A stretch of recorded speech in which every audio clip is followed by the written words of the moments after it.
accueille Michel Maillet.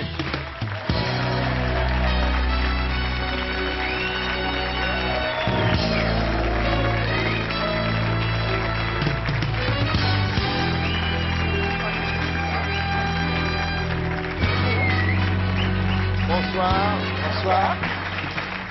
Bonsoir Michel, vous avez été présentatrice à la télévision française, sur France 2, à l'époque Antenne 2. Vous êtes restée 6 ans. On va parler de votre histoire personnelle après. On va d'abord parler de votre livre, puisque vous rééditez chez O Éditions L'Étoile Noire, publié pour la première fois en 1990. Alors, il n'y a aucun parallèle entre votre vie et celle de votre héroïne. L'idée du bouquin vous est venue lorsqu'un soir, à 3 h du matin, en rentrant dans votre hall d'immeuble, vous avez vu des jeunes néo-nazis saouls, et à ce moment-là, une question vous a traversé l'esprit. Tant de haine dans le regard de ces hommes, je ne leur avais strictement rien fait, mais j'étais de couleur. Ouais. Donc je me suis tout de suite posé la question du peuple juif. Je me suis dit, qu'est-ce que ça a dû être pour eux en 39-40? Si moi, en 1985, je suis victime de cette haine, effectivement, ce qu'eux ont dû vivre était une véritable horreur. Et je me suis dit, est-ce qu'il y avait des hommes et des femmes de couleur qui ont été déportés dans les camps de concentration? Je me suis posé cette question. Et au moment où je me pose la question, j'ai vraiment, de manière fulgurante, j'ai la certitude qu'il y en a eu. Des hommes, des femmes et des enfants. Et je me dis, tu vas te donner la possibilité de le dire et de l'écrire. C'est ce que j'ai fait, et j'ai fait des recherches. Nous avons trouvé 35 noms, et l'évaluation est de 10 000 personnes de couleur qui auraient été déportées. Alors là, vous choisissez d'en faire un roman, c'est L'Étoile Noire, donc, plutôt qu'un essai, pourquoi ? J'ai choisi le roman parce que le roman me laissait une plus grande liberté pour que mes personnages soient des femmes des Antilles, mais également des colonies comme les Allemands avaient, le Togo, la Namibie, la Tanzanie, le Cameroun, étaient des colonies allemandes. Donc il y avait forcément une communauté afro-allemande qui vivait en Allemagne et me permettait également de donner vie et de donner une certaine reconnaissance à ces femmes qui étaient finalement que des numéros. À Auschwitz, qui étaient que des numéros à Ravensbrück, Erika Ngando, Blanchette, était le numéro 29 à Ravensbrück. Et j'ai voulu lui donner une réelle humanité, une réelle histoire. J'aurais pu faire un essai, mais j'ai choisi le roman. Alors, c'est l'histoire de Sidonie, une jeune Française de 25 ans, dont le destin bascule la nuit où, en compagnie de ses 2 enfants, elle est raflée par l'armée allemande, elle est déportée à Auschwitz, ensuite à Ravensbrück, et elle va vivre la barbarie nazie. Elle survit en puisant sa force dans ses racines martiniquaises et africaines, en invoquant la mémoire de ses ancêtres esclaves. Alors, au début, quand on l'arrête, elle ne comprend pas pourquoi on l'arrête, parce qu'elle est noire, elle a entendu dire qu'on arrêtait les juifs. Donc elle pense qu'on la prend pour une juive noire. Elle pense qu'on la prend pour une juive noire et en fait, son arrestation, c'est le fruit d'une erreur parce que les lois de Nuremberg ne s'appliquaient qu'aux juifs, mais en fait, ce hasard s'applique aussi aux personnes de couleur qui vivent en France. Il y en a quelques-unes, il y a à peu près 10 000 personnes de couleur qui en 39-40 vivent en France et elle pense que c'est une erreur. En fait, ce n'est pas tout à fait une erreur. C'est pas une erreur. Alors elle fait le signe de la croix, elle croit que ça peut la sauver, elle croit qu'on va la relâcher, mais rien n'y fait.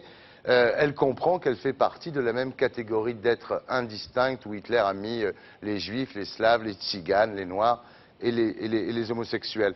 Et là, quand ça lui arrive, elle découvre l'esclavage dans cette déportation et elle repense à ses parents parce que chez ses parents, en fait, on n'en parlait jamais de l'esclavage. Il avait été aboli, il était oublié, il fallait épouser quelqu'un de plus blanc que soi. Oui, ce qu'on dit, la peau sauvée. Mais en fait, l'esclavage n'est pas oublié.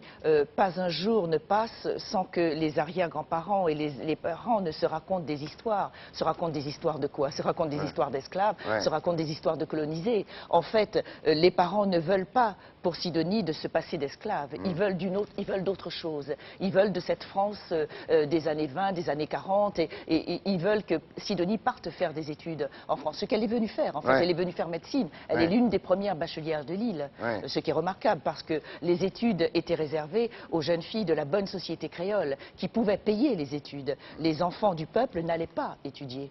L'analphabétisme était entretenu. Alors là, elle se rend compte que l'esclavage l'a rattrapée d'une certaine façon, cet esclavage qu'elle voulait fuir.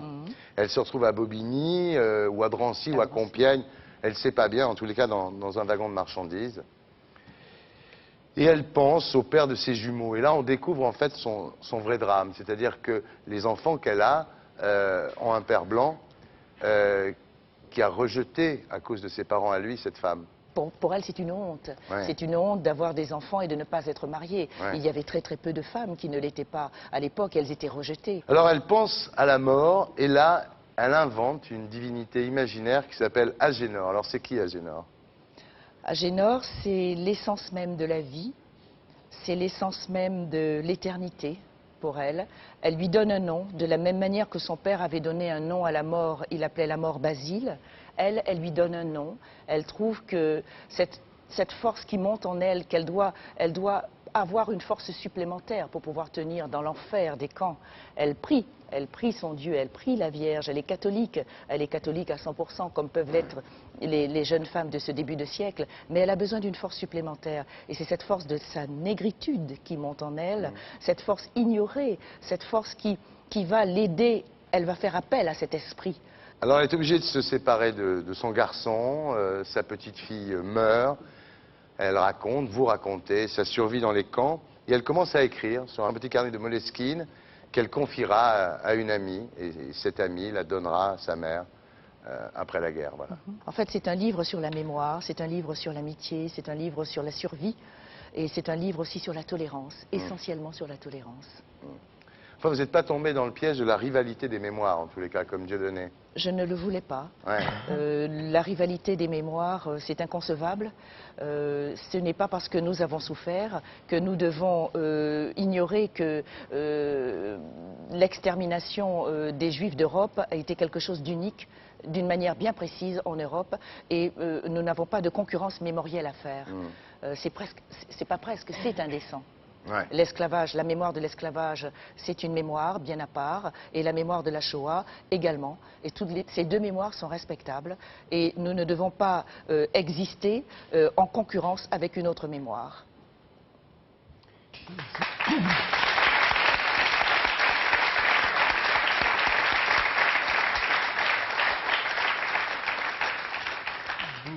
Vous dites exactement la même chose, et c'est un compliment, hein, que Simone Weil, qui a préfacé votre livre. Elle était envoyée à Auschwitz à 16 ans, et elle dit, ce qu'il y a de merveilleux dans ce livre, c'est que justement, il n'y a pas de concurrence des victimes. Que la souffrance des uns, ça permet de comprendre la souffrance des autres. Alors j'ai un exemple à vous donner. Mon livre est dédié à deux filles. L'une est Tutsi. Elle a traversé tout le génocide du Rwanda, elle avait 13 ans. Elle est d'ailleurs venue chez vous. Ouais. Et la deuxième est tchétchène. Et elles sont toutes les deux allées avec des étudiants et avec des anciens déportés à Auschwitz. Et elles ont toutes les deux été bouleversées. Et c'est peut-être encore plus profond parce qu'au Rwanda, ils ont diffusé le film sur les camps. Et la grande idée des Tutsis, leur seule idée, c'est que les seuls qui sont capables de les comprendre et de comprendre ce qui s'est passé, c'est-à-dire le million de morts Tutsis en 3 mois, ce sont les Juifs. Bon. Ils ont pensé ça pendant 10 ans. Il ne faut pas croire que les Juifs s'en sont vraiment beaucoup préoccupés. Mais ils sont venus finalement à Yad Vashem, au musée de l'Holocauste, et finalement, il y a eu une sorte de sympathie. Hein. Et là, je crois que vous tombez juste, mais vous l'avez écrit bien avant le génocide des Tutsis, avant la rencontre de Yad Vashem, avant le voyage des petites filles, enfin des très courageuses femmes à Auschwitz. Et donc, bravo. Merci. Voilà Michel Maillet, l'Étoile Noire, c'est chez O Éditions.